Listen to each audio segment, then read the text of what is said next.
Alors, sans plus tarder, j'invite l'honorable Michel Hiergeau à nous présenter le plaideur de l'année 2020.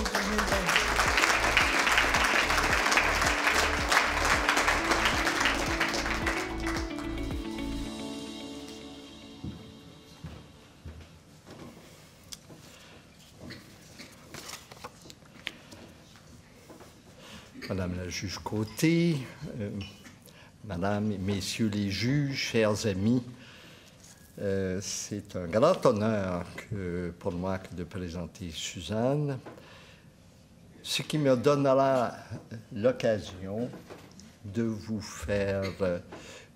inviter à suivre son parcours depuis les tout débuts, dont j'ai été un observateur attentif. Et vous comprendrez comment elle en est venue à devenir une étoile du droit de la famille, ce qui n'était pas tout à fait sa volonté initiale. J'ai connu Suzanne parce que je lui ai enseigné le droit des personnes et de la famille. J'avais eu le privilège de lui enseigner les empêchements au mariage qui existait à l'époque au Code civil, dont elle garde un souvenir ébloui dans un examen qu'elle qualifie de mémorable. Par la suite, je fus son maître de stage chez Pouliot-Mercure. Et c'est donc moi qui ai eu le plaisir de lui confier ses premiers dossiers de droit de la famille. Au deuxième dossier, elle entre dans mon bureau en larmes pour me dire que je lui confiais des dossiers de filles.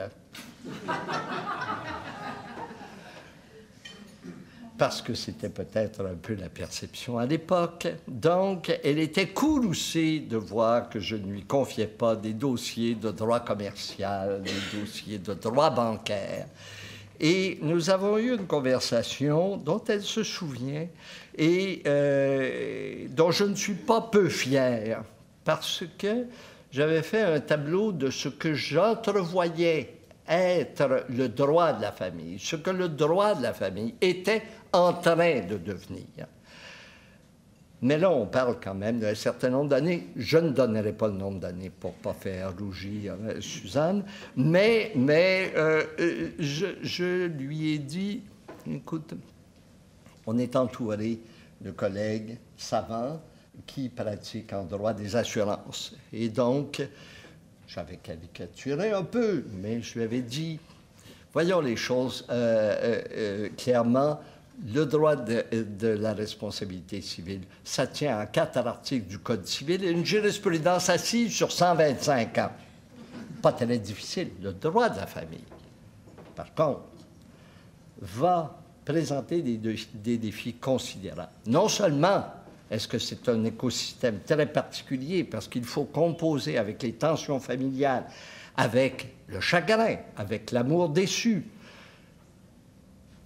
avec les enfants, avec les déchirements que ça représente. Mais en plus de ça, il y aura nécessairement des volets fiscaux importants, des éléments de psychologie, des éléments de violence dont on ne parlait pas encore à cette époque-là, un volet fiduciaire.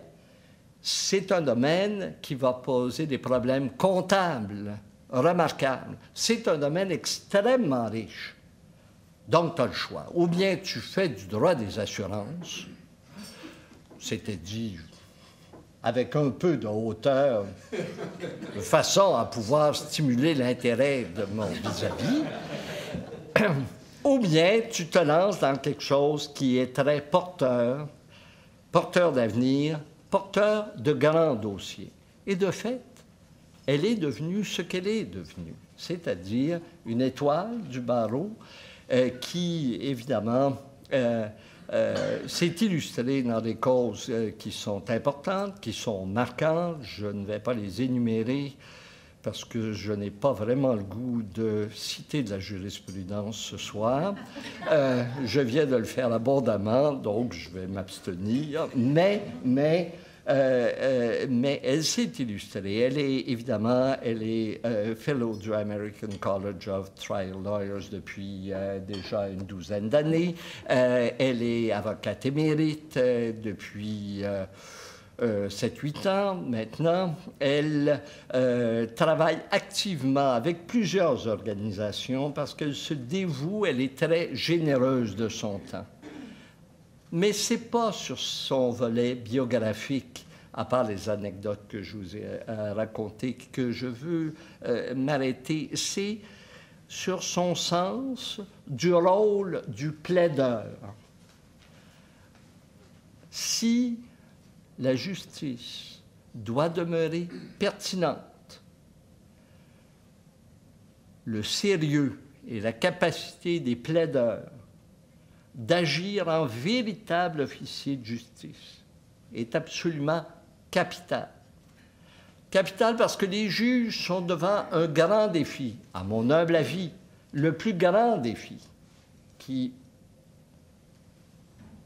dans lequel pourrait se piéger la justice, c'est de devenir non pertinente, tout particulièrement dans des dossiers de droit de la famille où très souvent nous allons juger des causes qui ont déjà été jugées dans les médias sociaux.